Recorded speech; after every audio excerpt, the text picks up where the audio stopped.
जय माता सरस्वती, जय जय श्री राधे।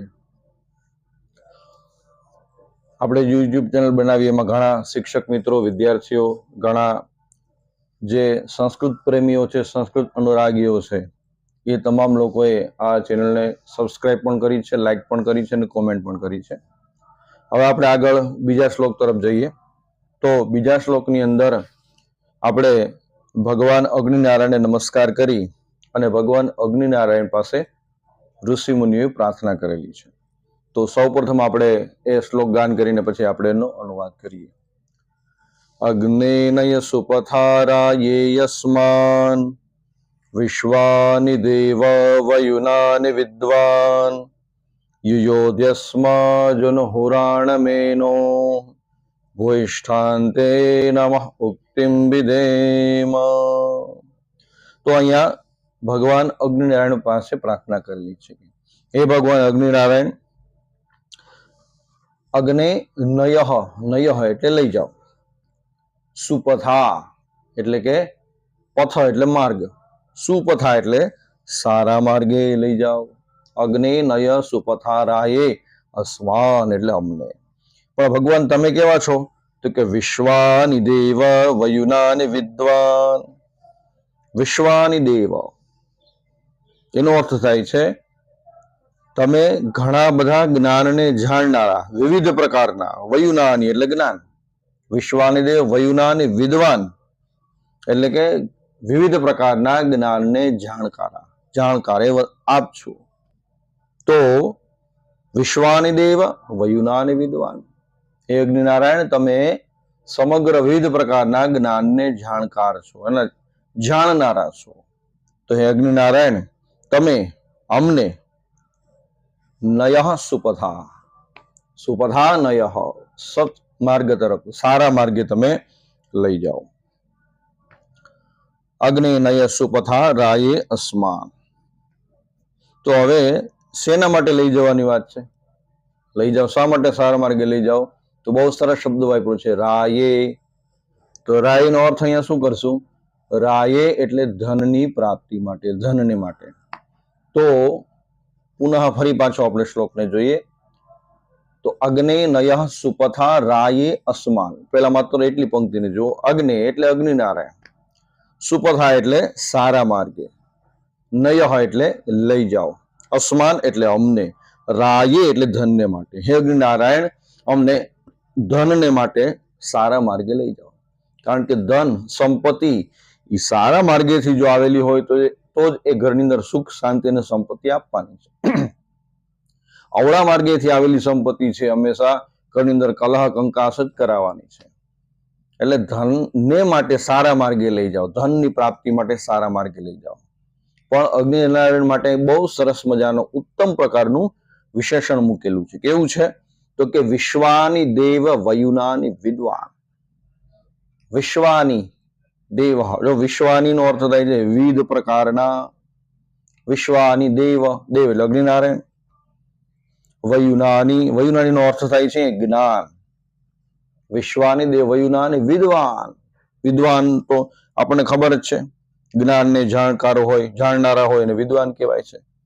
તો હે અગ્નિનારાયણ અમને ઘણા બધા વિવિધ જ્ઞાનને જાણનારા આપ ધનને માટે થઈ અને અમને સુપથારાયે, સુપથાહા ધનને માટે સારા માર્ગે નય લઈ જાઓ.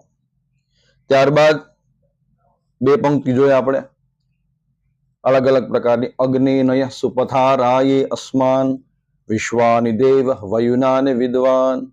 પછી યુયોધ્યસ્મ જનુહુરાણમેનો, એક એક શબ્દ જોતા જાજો. યુયોધઃ, યુધિનો અર્થ થાય છે દૂર કરો. અસ્મત અમારાથી, યુયોધ્ય સ્મત, જનહરાણ અહીંયા જુહુરાણમ એ નહ એટલે કુટિલ બંધનમાં નાખનાર, નાખે એવું જે કંઈ પણ છે તેને અમારાથી દૂર કરો. યુધિ અસ્મત જુનુહારમેણ, જુહુરાણમેનમ યુધિ અસ્મત એટલે કુટિલ બંધનમાં નાખે એવું છે ને તમે અમારાથી દૂર કરો. અને ભૂષ્ઠાંતે નમઃ ઉક્તિમ વિધેમઃ. ભૂષ્ઠાંતે ભૂષ્ઠામ વિસ્તૃત એટલે કે ઘણા એવા. ભૂષ્ઠાંતે નમઃ ઉક્તિમ વિધેમ. નમઃ એટલે નમન કરીએ છીએ, ઉક્તિમ એટલે કથન ને વિધેમ એટલે નમસ્કાર કરીએ છીએ. જો નમઃ વિધેમ બેનો અર્થ એક જ થાય. નમઃ વિધેમ નમસ્કાર કરીએ છીએ, નમન કરીએ છીએ. તો ભૂષ્ઠાંતે ઉક્તિમ વિધેમ, આપની ઉત્તમ પ્રકારની ઉક્તિ છે, કથન છે, એને અમને નમસ્કાર કરીએ છીએ. તો પુનઃ ફરી પાછો આપણે એકવાર શ્લોકને જોઈ લઈએ. અગ્ને નય સુપથા રાયે અસ્માન.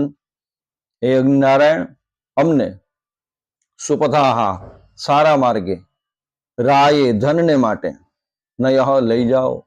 હે અગ્નિનારાયણ, અમને ધનને માટે થઈ અને સારા માર્ગે, ઉત્તમ પ્રકારના માર્ગે લઈ જાઓ. ત્યારબાદ સરસ મજાનો શબ્દ વાપરો છે અગ્નિનારાયણ માટે. વિશ્વાની દેવ વયુના અને વિદ્વાન. વિવિધ પ્રકારના જ્ઞાનને જાણનારા એવા અગ્નિનારાયણ, તમે એ પેલા લેવાનું છે, બીજી પંક્તિ છે પેલા લેવાની છે, યાદ રાખજો. હે અગ્નિદેવ, તમે વિવિધ પ્રકારના જ્ઞાનને જાણનારા છો એવા આપ અમને, અસ્માન અમને ક્યાં લઈ જાઓ? સુપથાહા સારા માર્ગે, રાયે ધનને માટે લઈ જાઓ. ત્યારબાદ યુયોધ્યસ્મ જુહુરાણ. બહુ ત્રણ શબ્દ બહુ સમજવા જેવા છે. યુયોધ્યસ્મત જુહુરાણ એનમ. જુહુરાણમ એટલે કુટિલ બંધનમાં નાખે એવી તમામ બાબતો છે, એને અસ્મત યુયુધિ અમારાથી એને દૂર કરો. યુયુધિ એટલે દૂર કરો. કુટિલ બંધનમાં નાખે એવું એટલે કે જે ખોટું કર્મ છે, પાપ કર્મ છે, અસત્યનો માર્ગ છે, એ માર્ગ હંમેશા આપણને કુટિલ બંધનમાં નાખે એવું જ છે. તો એ કોઈ પણ પ્રકારના કર્મ કે પાપ અમારાથી થાય નહીં, માટે એ પાપ કર્મ કુટિલ બંધનમાં નાખે એવા તમામ કાર્યો છે, એનાથી અમને દૂર કરો, અમારાથી એ તમામ કાર્યોને દૂર કરો. અને ભૂષ્ઠાંતે નમઃ ઉક્તિમ વિધેમ. ઉક્તિમ, ઉક્તિનો અર્થ શું થાય છે? કથન, ઉક્તિ, વાક્ય જે બોલાય છે. તો ભૂષ્ઠાંતે આપના વિસ્તૃત કથનને ભગવાન વયમ એટલે અમે નમઃ વિધેમ નમન કરીએ છીએ. ભગવાન અગ્નિનારાયણ અમે નમન કરીએ છીએ. તો આ પ્રમાણે આપણે દ્વિતીય શ્લોક છે એ દ્વિતીય શ્લોકનો અનુવાદ કર્યો. હવે આપણે એક એક શ્લોકનો અનુવાદ એક એક વિડીયોમાં કરશું, જેથી કરીને સમયનો પણ વિસ્તાર ન થાય અને આપણે સરળતાથી એને સમજી શકીએ. પુનઃ ફરી પાછું આપણે શ્લોકનું ગાન કરી અને આ જે બીજો શ્લોક છે એને પૂર્ણ કરશું. અગ્નેનય સુપથારાયે યસ્માન વિશ્વાની દેવ વયુનાને વિદ્વાન યુયોધ્યસ્મ જુહુરાણમેનમ ભૂષ્ઠાંતે નમઃ ઉક્તિમ વિધેમ. પુસ્તકમાં જુનુહુરાણમેનમ એવો શબ્દ આપેલો છે, એટલે પુસ્તકમાં છે પ્રમાણે તમે બોલો તો જુનુહુરાણમેનમ ભૂષ્ઠાંતે નમઃ ઉક્તિમ વિધેમ. તો હવે પછી આપણે તૃતીય શ્લોક છે એનો અનુવાદ આપણે આપણા આવતા વિડીયોમાં કરશું. હજી ધોરણ 9, 10, 11 અને 12 ચારે ચાર ધોરણના શ્લોક, કાવ્ય અને એ પૂર્ણ થાય પછી આપણે પાઠનો અનુવાદ પણ મૂકશું, જેથી કરીને વિદ્યાર્થીઓને સમજવામાં ખૂબ સરળતા રહે. જય જય શ્રી રાધે.